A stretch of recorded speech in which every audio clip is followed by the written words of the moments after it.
Ce matin, nous allons prendre nos Bibles, nous allons lire dans Actes des Apôtres, Actes chapitre 5, du verset 1 à 10. Actes chapitre 5, 1 à 10. Nous lisons la parole de Dieu. Mais un homme nommé Ananias, avec Saphira sa femme, vendit une propriété et retint une partie du prix, sa femme le sachant. Puis il apporta le reste et le déposa aux pieds des apôtres. Pierre lui dit, Ananias, pourquoi Satan a-t-il rempli ton cœur au point que tu mentes au Saint-Esprit et que tu aies retenu une partie du prix du champ? S'il n'eût pas été vendu, ne te restait-il pas? Et après qu'il a été vendu, les prix n'étaient-ils pas à ta disposition? Comment as-tu pu mettre en ton cœur un pareil dessein? Ce n'est pas à des hommes que tu as menti, mais à Dieu. Ananias, entendant ces paroles, tomba et expira. Une grande crainte saisit tous les auditeurs. Les jeunes gens s'étant levés, l'enveloppèrent, l'emportèrent et l'ensevelirent. Environ 3 heures plus tard, sa femme entra sans savoir ce qui était arrivé.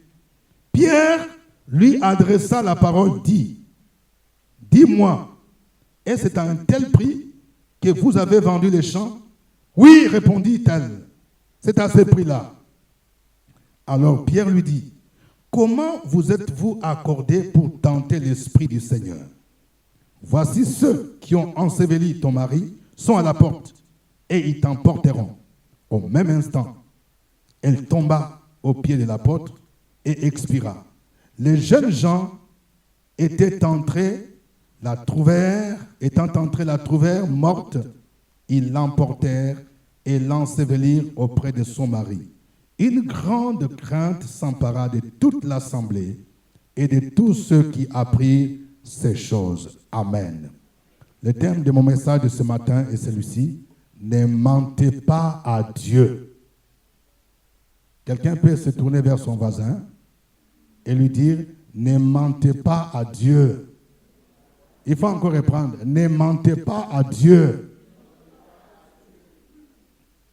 Vous savez, le mensonge est l'une des choses que Dieu a en horreur.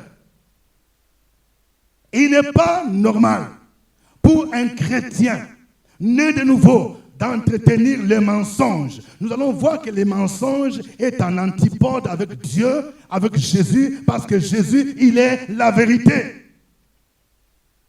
Il y a des gens qui viennent et qui mentent à Dieu. Le mensonge s'est infiltré dans l'église. Quelqu'un dit, ce n'est pas normal. Vous savez, je vais vous raconter une petite histoire. Il y avait un monsieur qui travaillait quelque part.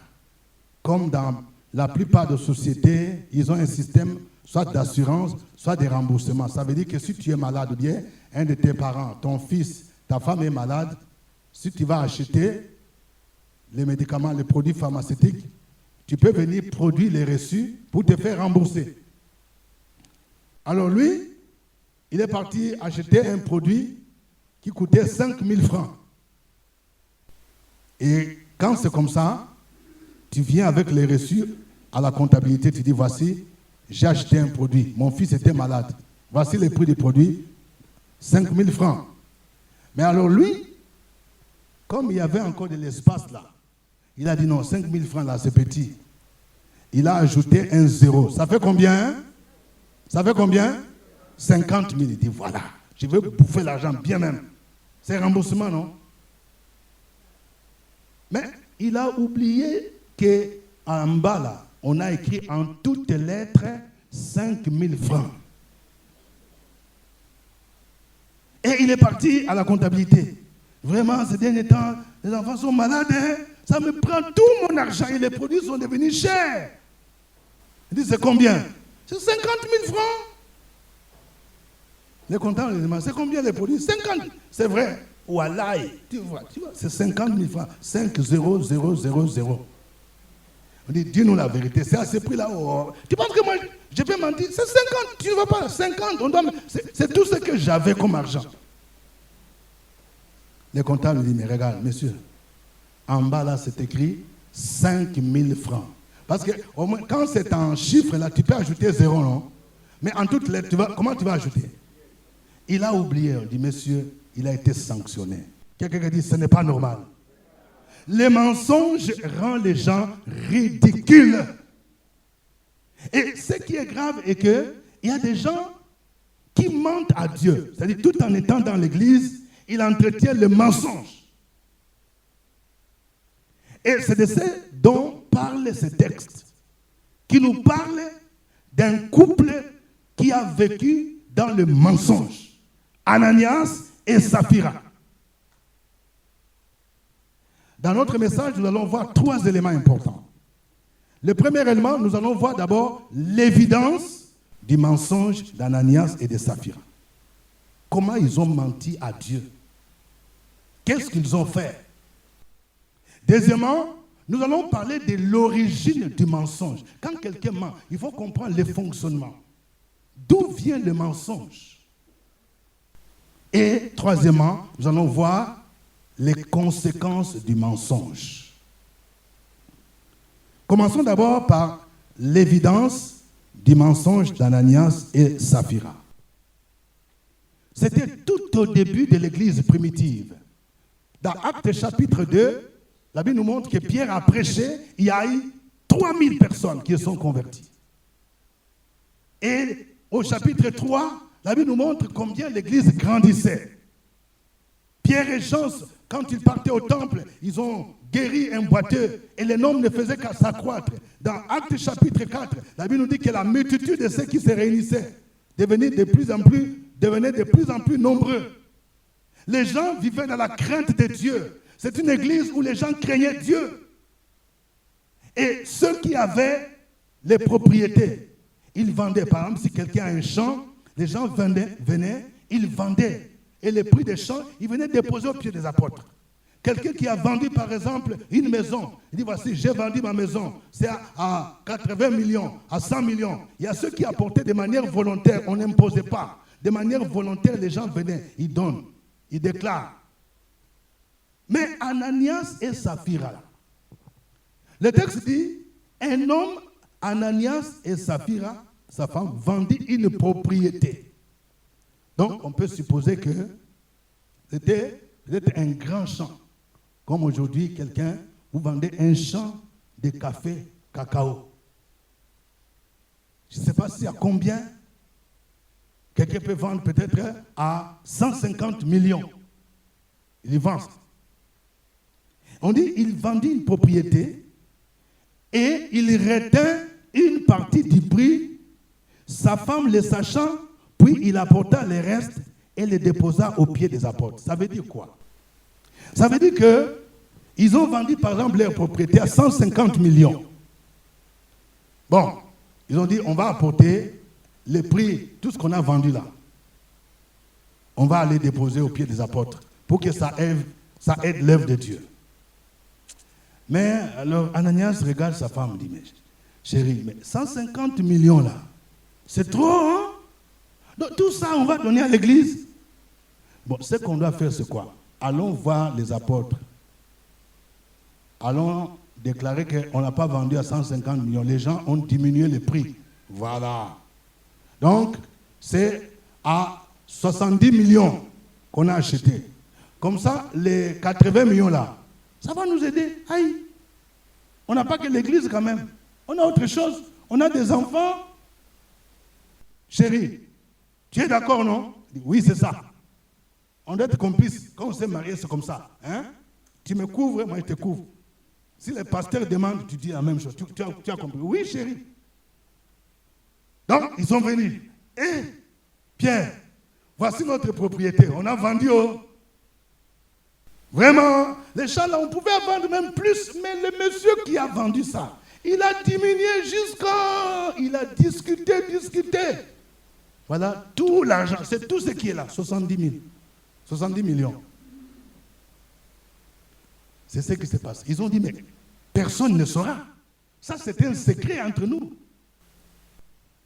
Mais ils oubliaient que le Saint-Esprit peut révéler ce que tu fais en cachette, ce que tu fais à Yopougon, ce que tu fais à Gonzacville, ce que tu fais à Beauville, ce que tu fais à Bobo, à Nyama en cachette là.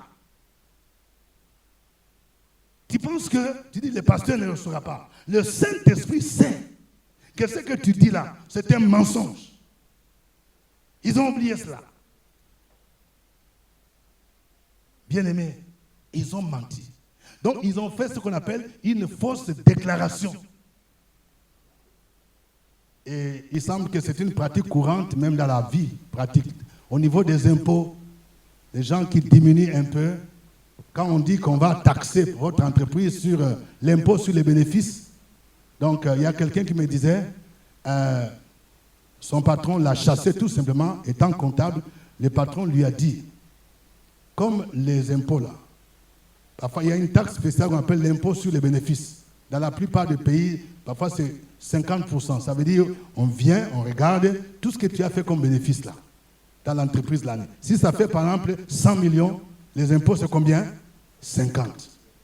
Alors ça n'arrange pas les gens. Ils disent, mais attends, ils demandent au comptable, bon, donc les vrais bilans là, où il y a les vrais bénéfices, ça tu gardes, c'est en interne. Maintenant, il faut t'arranger à faire un autre bilan où tu diminues les bénéfices. Par exemple, tu montres qu'on n'a eu que 5 millions. Cette année-là, on a eu trop. Avec Covid, avec toutes les difficultés là. Comme ça, quand ils vont taxer, ça va faire combien? 2,5 millions. Bon, lui, il était chrétien, il a dit, ah, patron, vraiment, moi, ma conscience n'est pas... Il faut quitter là. C'est pas moi qui te paye. Donc, il y a des gens qui entretiennent une fausse déclaration. Donc, comme on fait aux impôts. Mais il y a des gens maintenant, Ananias et Saphira viennent le faire à l'église. Quelqu'un dit, ce n'est pas normal. D'abord, c'était Ananias seul. Il est venu faire la déclaration. Et après, nous allons voir des conséquences. Après, Pierre a pris sa femme à côté pour vérifier. Saphira, est-ce que tu peux nous dire quel est le prix auquel vous avez vendu votre propriété? Il a dit même chose. Wallahi! Donc, ils se sont dit, nous devons être complices. Je vais ouvrir une parenthèse. Il y a des gens qui pensent que la complicité dans les mariages, c'est le fait de couvrir mon mari, de couvrir ma femme. Même s'il est dans les mensonges, tu le couvres. Il vit dans les désordres, tu le couvres. Elle vit dans les désordres, tu le couvres. Elle dit mensonge, tu le couvres. Ce n'est pas ça. C'est une fausse complicité, une fausse conception de la complicité. La Bible nous dit que l'amour ne se réjouit pas de l'injustice. Amen. Et c'est-à-dire, si tu aimes quelqu'un et que la personne dise qu'il faut mentir. Par exemple, le pasteur vient te chercher. Il faut dire au pasteur que non, je suis malade, je ne suis pas là. Tu as compris, non? Il faut dire, chérie, ça, c'est pas bon, hein? Ça, c'est les mensonges. Il faut dire, non, nous devons nous couvrir. Non, on ne doit pas se couvrir dans les mensonges. Dis à ton voisin, on ne doit pas se couvrir dans les mensonges. Donc, Ananias et Saphira a pensé que non, le mariage, là, c'est dit, quand le mari dit, voilà ce que tu dois dire, c'est la même chose. Mais nous allons voir qu'une telle complicité a des conséquences néfastes. Ne mentez pas à Dieu. Et aujourd'hui, l'un des domaines où les gens mentent à Dieu, c'est dans les dîmes et les offrandes. Beaucoup de gens mentent à Dieu. Ils font à peu près ce que Ananias et Saphira ont fait. Dis à ton voisin, il ne faut pas mentir à Dieu. Hein? Dis à ton voisin, dîme que tu donnes là, est-ce que c'est vrai dîme là? Il faut dire la vérité.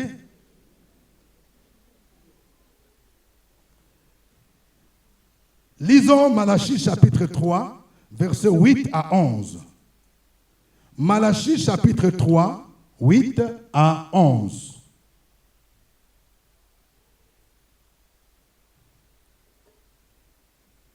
ce passage bien connu. Un homme trompe-t-il Dieu? Ça commence par une interrogation. Comment un homme trompe-t-il Dieu? Il dit, un homme trompe-t-il Dieu?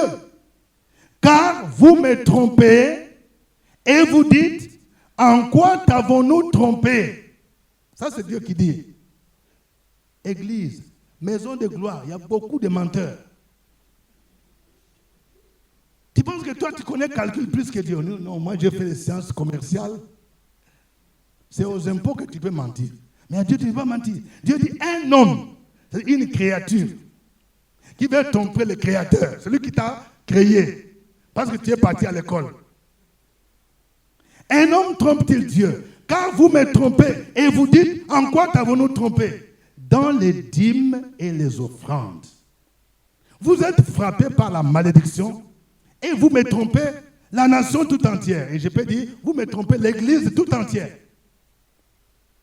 Apportez à la maison du trésor toutes les dîmes. Quelqu'un dit toutes les dîmes. Dîmes du loyer, dîmes de Nyango, dîmes, je ne sais pas, de tout ce que tu fais là. Tous les gombos que tu fais là. Quelqu'un dit toutes les dîmes. Il y a des gens qui donnent seulement certaines dîmes. Tu as plusieurs dîmes, hein? Mais tu ne donnes pas tout. Toutes les dîmes, afin qu'il y ait la nourriture dans ma maison. Mettez-moi de la sorte à l'épreuve, dit l'Éternel des armées, et vous verrez si je n'ouvre pas pour vous les écluses des cieux, si je ne répands pas sur vous la bénédiction en abondance. Pour vous, je menacerai celui qui dévore, et il ne vous détruira pas les fruits de la terre, et la vie ne sera pas stérile dans vos campagnes, dit l'Éternel des armées. Amen. Donc, quand tu trompes Dieu, quand tu n'apportes pas à Dieu toute la dîme, même celui qui ne travaille pas, tu es mère, tu es, je ne sais pas, jeune, il y a un parent qui est en Europe. De temps en temps, il t'envoie 50 €. Mais il y a aussi dîme de ça. Il ne faut pas dire, moi je ne travaille pas, papa. Nous les chômeurs, on n'a rien. Mais ce qui est tiré, il y a des chômeurs, ils ne travaillent pas. Mais tu regardes son portable là. Comment toi, chômeur, tu as un portable de plus de 50 000? Où tu as trouvé l'argent? Donc tu as l'argent pour acheter portable. Mais tu n'as pas l'argent pour dîme. Quelqu'un dit c'est le mensonge. Je n'ai rien. Vraiment, c'est difficile. Nous, je suis né d'une famille pauvre. Pauvre. Dieu dit, vous me trompez dans les dîmes. Les calculs que tu fais là, ce n'est pas bon. Si quelqu'un, tu gagnes 500 000, ta dîme devrait être 50 000. Mais toi, tu dis, tu viens, tu donnes 30. Où sont les 20? Et tu as une autre affaire que tu fais. Tu as un champ au village. On t'envoie un peu d'argent. Où est la dîme de ça? Dieu dit, vous me trompez. Et il dit, si vous êtes frappé par la malédiction, ça vient là. Beaucoup de gens, quand ils viennent voir les pasteurs, je ne comprends pas, chez nous les sorciers là, ils sont bizarres. Laissez les sorciers parfois tranquilles. Quand tu n'as pas la bénédiction sur le plan financier, premier domaine où tu dois voir, ce n'est pas de voir des sorciers. Est-ce que tu es fidèle dans ta dîme? Calcul que tu fais là, est-ce que c'est juste? Est-ce que tu donnes ta dîme? Dieu dit, un homme trompe-t-il Dieu? Comme Ananias, comme Saphira. Ils ont trompé, ils sont venus faire une fausse déclaration. D'ailleurs, ils n'étaient pas obligés. Les apôtres n'ont pas dit que si tu vends ton champ, tu dois venir donner. Il y a des gens qui venaient le faire volontairement. C'était comme ça. Et ils pouvaient dire, on a vendu à 150 millions, mais nous avons d'autres dépenses, hein, les enfants, tout ça, tout ça. C'est pourquoi nous avons décidé de donner seulement 70. Mais ils ont menti. Wallah, c'est tout ça l'argent. Quelqu'un qui dit, ne mentez pas à Dieu. Quand vous n'êtes pas sincère dans votre dîme, ce que vous donnez n'est pas proportionnel à ce que Dieu vous donne. la conséquence, Dieu dit, vous êtes frappés par la malédiction. Ça, c'est la Bible qui dit. La malédiction. C'est-à-dire que ce que vous faites là, ça n'avance pas. Tu es en train de tourner. Tu es en train de tourner. Parfois, il y a des gens, vous dépensez l'argent dans des histoires, dans des futilités. Et parfois, on t'escroque. Tu fais Orange Money, tu fais Wave. Il y a des gens qui sont toujours dans Orange Money pour envoyer l'argent. Tu envoies l'argent où? Demande à ton voisin, tu fais Orange Money où? Je vais parler un peu aux mariés là. C'est souvent les maris. Il y a des gens, même à la maison, ta femme a des besoins. Dis chérie, achète-moi parfum. À la rentrée là, c'est la responsabilité du mari d'abord d'assurer les dépenses de la maison. Et moi je n'ai rien. Je n'ai rien. Et tu as codé ton téléphone. Pourquoi tu as codé ton téléphone? Il faut décoder. Quelqu'un dit il faut décoder. J'ordonne aux femmes de la maison de gloire, demandez à vos maris de décoder leur téléphone. Il y a des gens, donc, dans ton téléphone là, dans Wave là, quelqu'un a 300 000. Et on te demande 5 000 francs. Il dit vraiment c'est compliqué, je n'ai rien. Quelqu'un dit c'est méchant. C'est la méchanceté. Vous qui faites ça, vous êtes méchants. On vous demande le matin à 9h, je n'ai rien. Et à 11h, tu fais transfert Wave. À qui? Non, à un ami. À un ami, tu fais transfert 30 000 francs. Quelqu'un dit c'est méchant. Et pourtant, quand on t'a demandé, je n'ai rien. Il faut décoder vos portables. Ce que vous cachez là, c'est à révéler. Quand Ananias et Saphira, ils ont menti, hein, pour eux, ils mentaient sur les apôtres. C'est Pierre. Hein? Donc voici tout c'est ça, tous les prix du chant. Pierre dit, Ananias, comment Satan a-t-il pu remplir ton cœur au point que tu mentes au Saint-Esprit? Tu te donnes les kilos de venir dans la maison de Dieu, devant les hommes de Dieu, et tu déclares les mensonges. Comment? Ce n'est pas à des hommes que tu as menti, mais tu as menti à qui? À Dieu. Ce n'est pas aux hommes que tu as menti. Quand tu viens raconter les mensonges au pasteur, quand tu viens faire une fausse déclaration dans tes dîmes, dans tes offrandes, tu dis que ça ne va pas, ça ne marche pas. Ce n'est pas au pasteur que tu as menti. C'est à Dieu. C'est pourquoi nous parlons de ne mentez pas à Dieu. Dites la vérité. Marchez dans la vérité. Si vous reconnaissez que c'est Dieu qui vous bénit, si vous reconnaissez que l'argent que vous avez vient de Dieu, ne mentez pas à Dieu.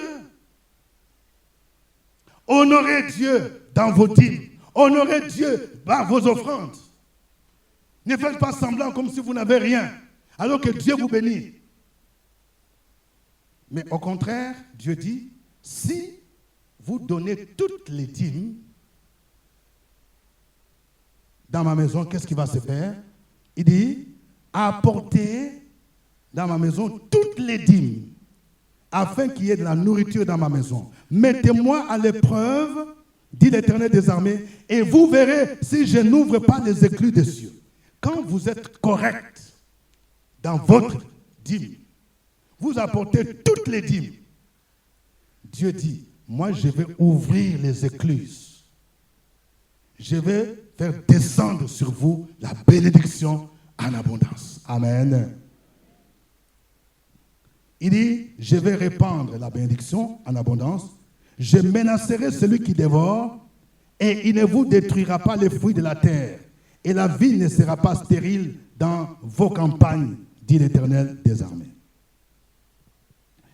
Voyons maintenant quelle est l'origine du mensonge d'Ananias et Saphira.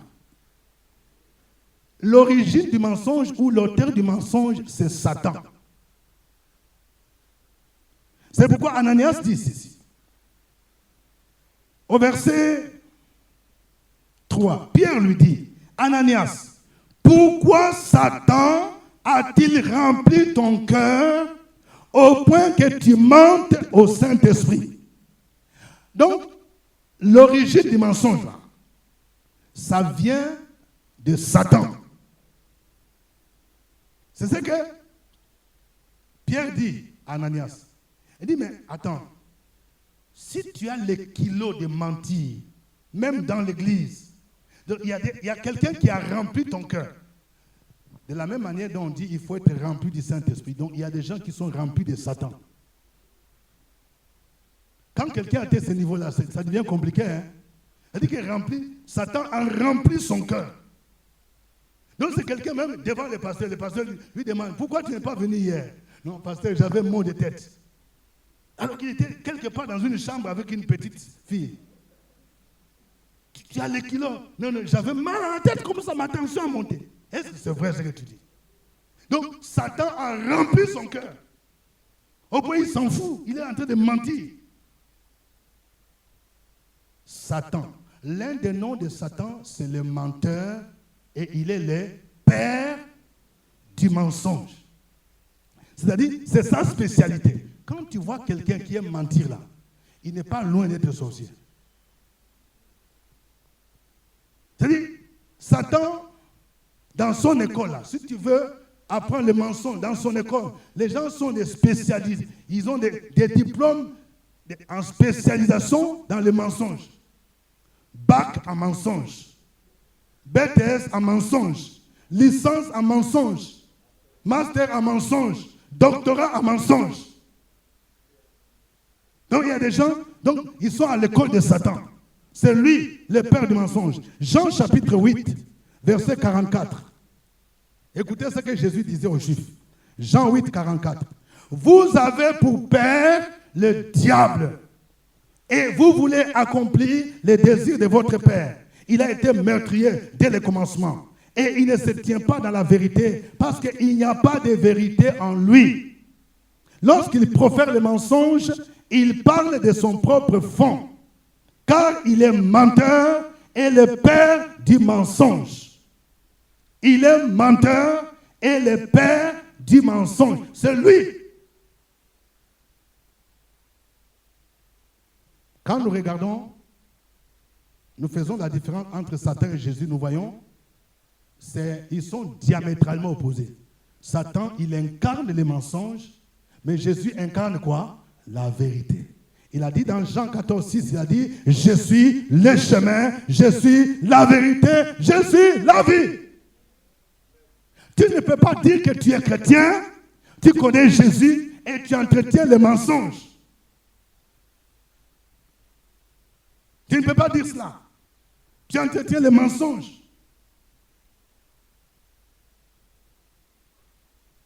C'est lui. On raconte l'histoire dans une église. Quand les gens donnaient des offrandes,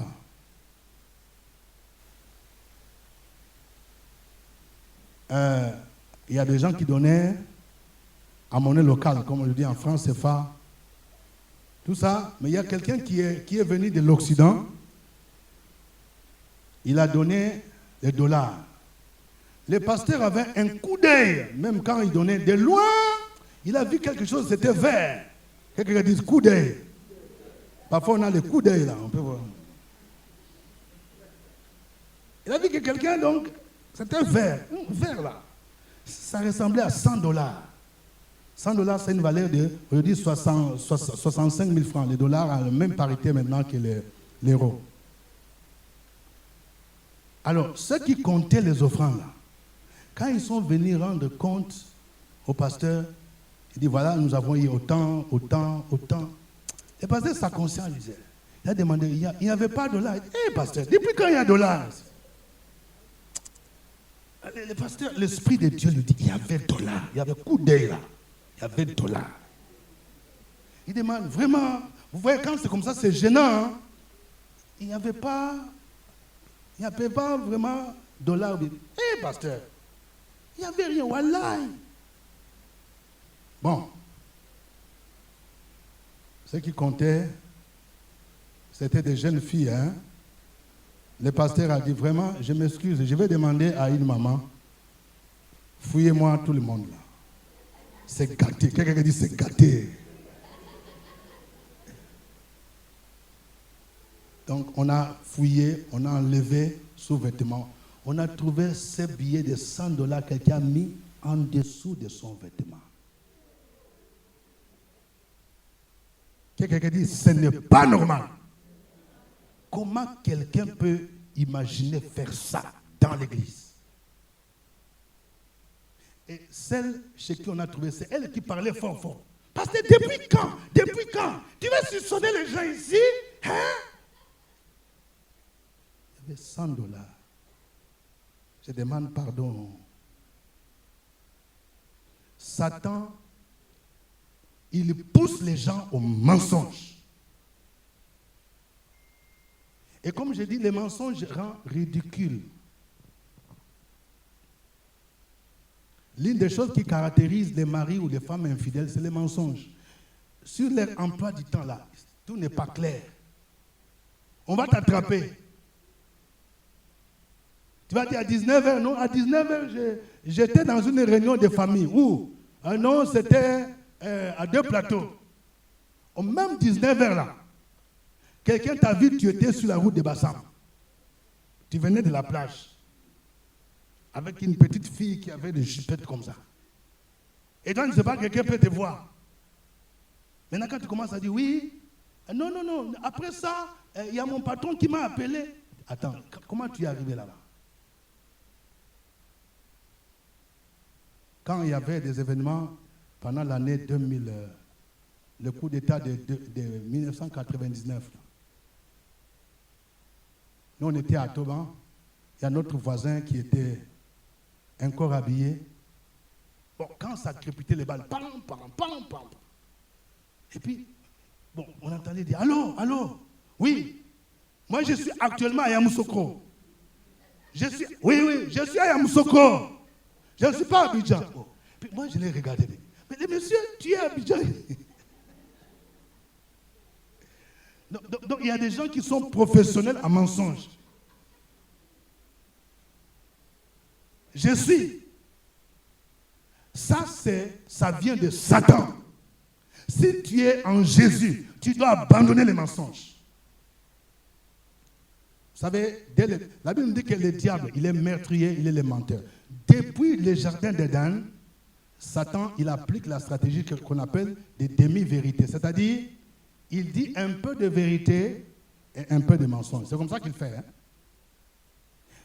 Dieu a dit à Ève, Adam et Ève, vous pouvez manger de tous les fruits du jardin, mais il y a un fruit là, le fruit de la connaissance du bien et du mal, vous n'en mangerez pas.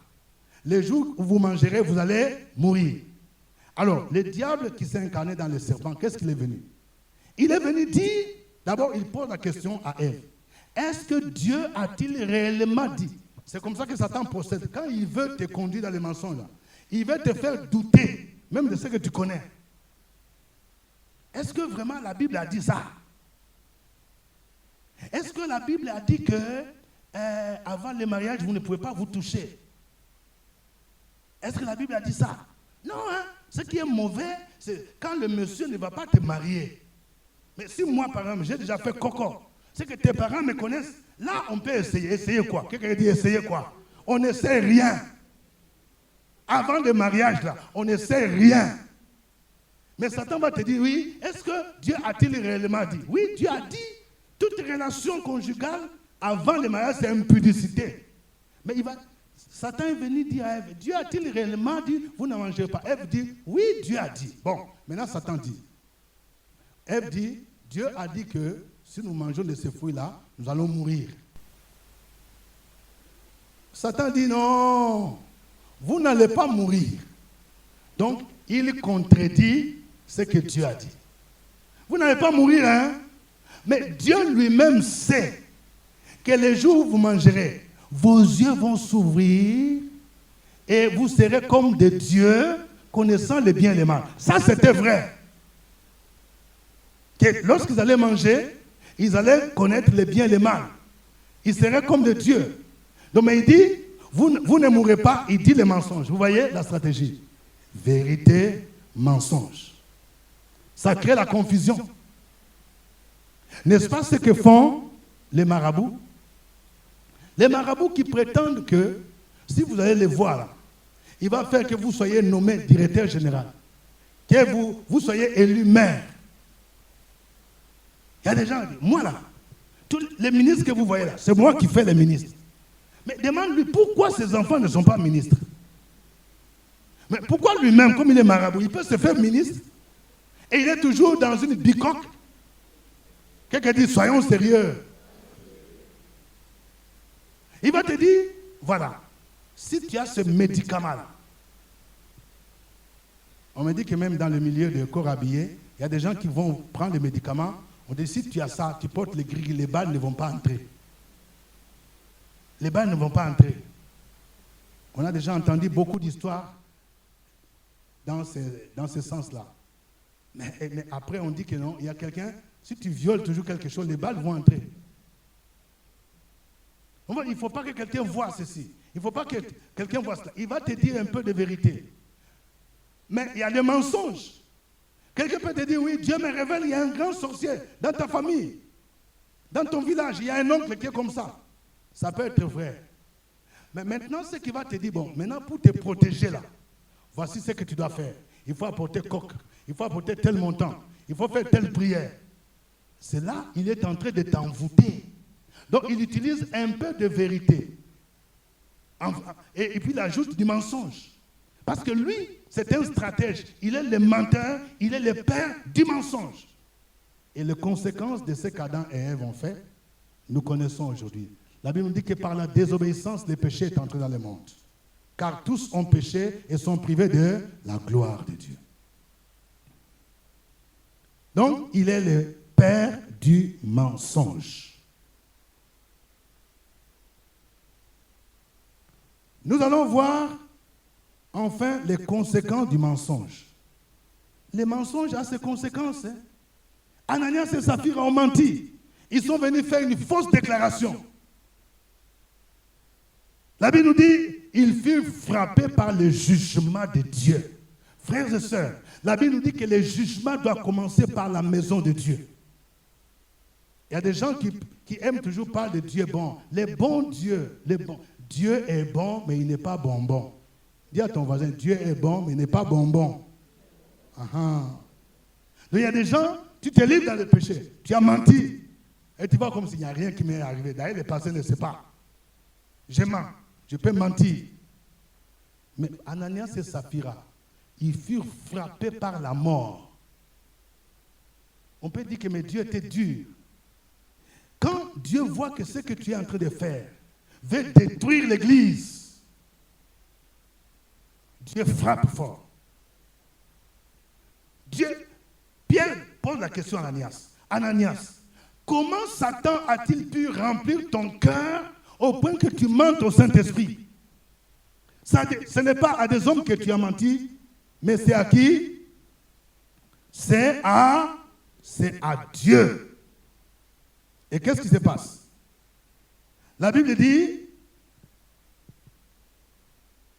Ananias, entendant ces paroles, tomba et il fera quoi?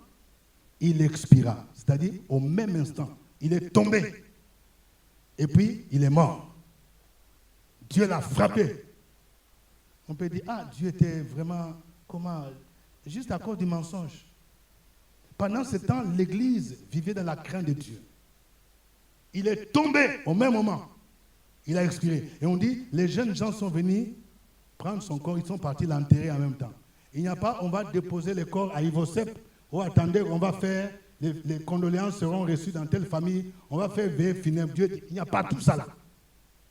Des gens comme ça, méchants comme ça, en même temps, on va au cimetière. On enterre. Quelle fin tragique. Quelqu'un dit, quelle fin tragique. Dis à ton voisin, ne mentez pas à Dieu d'elle. Et quand Ananias fut frappé par la mort, sa femme Saphira ne savait pas. Parce que comme sa femme était restée un peu à la maison. Lui, le mari est parti devant les apôtres. Il est tombé. Quand il a déclaré le mensonge, il est tombé, il est mort. Quelque temps après, Pierre est venu maintenant voir sa femme, Saphira. Mais Saphira ne savait pas que son mari était déjà décédé. Hein? Et puis Pierre demande, est-ce que tu peux nous dire un peu le prix auquel vous avez vendu votre propriété? Saphira, même chose. Hein? Wallahi!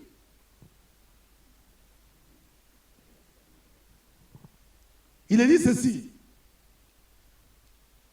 au verset 7. Environ 3 heures plus tard, sa femme entra sans savoir ce qui était arrivé. Pierre lui adressa la parole. Dis-moi, est-ce à un tel prix que vous avez vendu les champs? Oui, répondit-elle. C'est à ce prix. Wallahi, homme de Dieu. Alors Pierre lui dit, comment vous êtes-vous accordés pour tenter l'esprit du Seigneur? Donc, mari et femme, là, ils se sont accordés pour dire des mensonges. Et Pierre pose la question, Ananias, Saphira, même toi, là. Donc, ce que ton mari a fait là, toi aussi, tu fais la même chose. Il fallait qu'elle corrige. Si c'était une femme qui craignait Dieu, il peut dire, non, non, vraiment, ce que mon mari a fait là, vraiment, c'est vrai, je l'aime, hein, mais je vais dire, on n'a pas vendu à ce prix-là. Nous sommes devant Dieu. C'est ce qui est la réaction normale.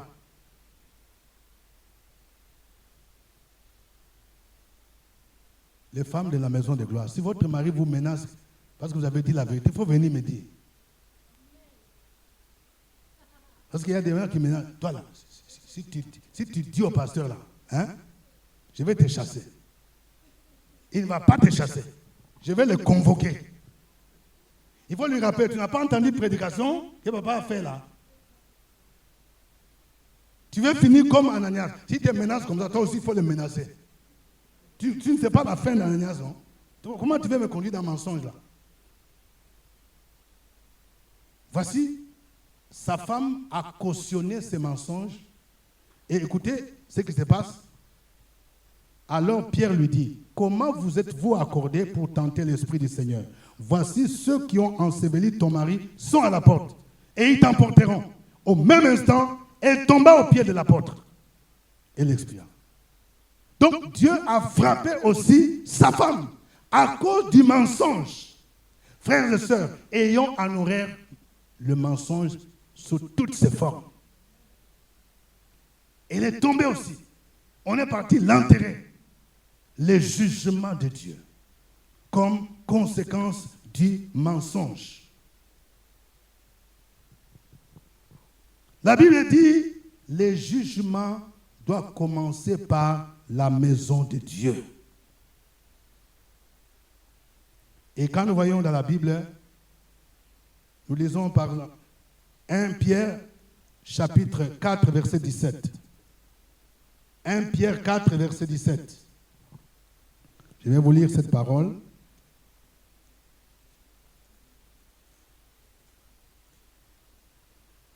« 1 Pierre 4, 17 dit, car c'est le moment où le jugement va commencer par la maison de Dieu. Or, si c'est par nous qu'il commence, quelle sera la fin de ceux qui n'obéissent pas à l'évangile de Dieu? Notre Dieu, il est amour, mais il est aussi juge. Quand quelqu'un, tu t'endurcis dans le péché, dans le mal, Dieu devient juge.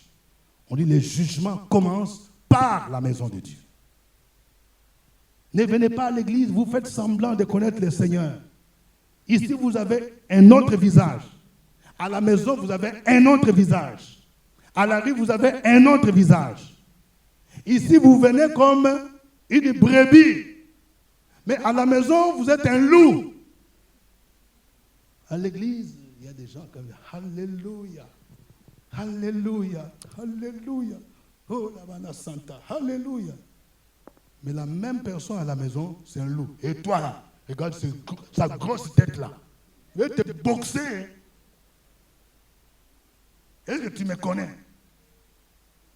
Quelqu'un dit ce n'est pas normal. Le jugement doit commencer par la maison de Dieu. Apocalypse 21, verset 8. Apocalypse 21, verset 8 dit, Mais pour les lâches, les incrédules, les abominables, les meurtriers, les impudiques, les enchanteurs, les idolâtres et tous les menteurs, leur part sera dans les temps ardents de feu et de soufre, ce qui est la seconde mort. Vous voyez, on est en train de montrer les gens qui iront en enfer, hein, les temps de feu et de soufre. On est en train d'énumérer la liste. On dit les lâches, les incrédules, les abominables, les meurtriers, les impudiques, les enchanteurs, les idolâtres et tous les menteurs. Pour les autres là, on n'a pas voulu insister. On dit, mais c'est pour montrer tous les menteurs. Leur part sera dans les temps de feu et de soufre. Il y a le jugement, non seulement sur cette terre. Dieu peut te frapper. Il y a des gens qui sont frappés par des maladies. Dieu peut faire que les bénédictions, peut te retirer l'argent. Même argent que tu ne donnes pas comme dîme. Dieu peut te retirer ça. Tu étais en haut et tu tombes par terre parce que tu ne sais pas l'honorer. Apocalypse 22, verset 15. Apocalypse 22, verset 15. Dehors les chiens, les enchanteurs, les impudiques, les meurtriers, les idolâtres et quiconque aime et pratique les mensonges. Les gens à qui Jésus va dire dehors, toi là, tu ne vas pas entrer au ciel. On dit dehors les chiens. Ce sont les gens qui ont un comportement comme des chiens, qui mangent de la saleté, qui mangent partout. Dehors les chiens, les enchanteurs, les impudiques, les meurtriers, les idolâtres, et quiconque aime et pratique les mensonges. Il y a des gens qui aiment les mensonges. C'est-à-dire, même quand on lui raconte les mensonges, il aime ça. Il est content. Et puis il pratique les mensonges. On dit quiconque aime et pratique les mensonges sera jeté dehors. Frères et sœurs, ne mentez pas à Dieu. Que chacun dise, ne mentez pas à Dieu. Quelqu'un dit, moi, je déclare que j'appartiens à Jésus. Il est le chemin, il est la vérité, il est la vie. Je vais marcher dans la vérité. Et je refuse de marcher dans les mensonges. Parce que celui qui ment est du diable. Amen. Que Dieu vous bénisse. Me voici comme un vase fait de moi. Me voici comme un vase fait de moi. Ce que tu veux.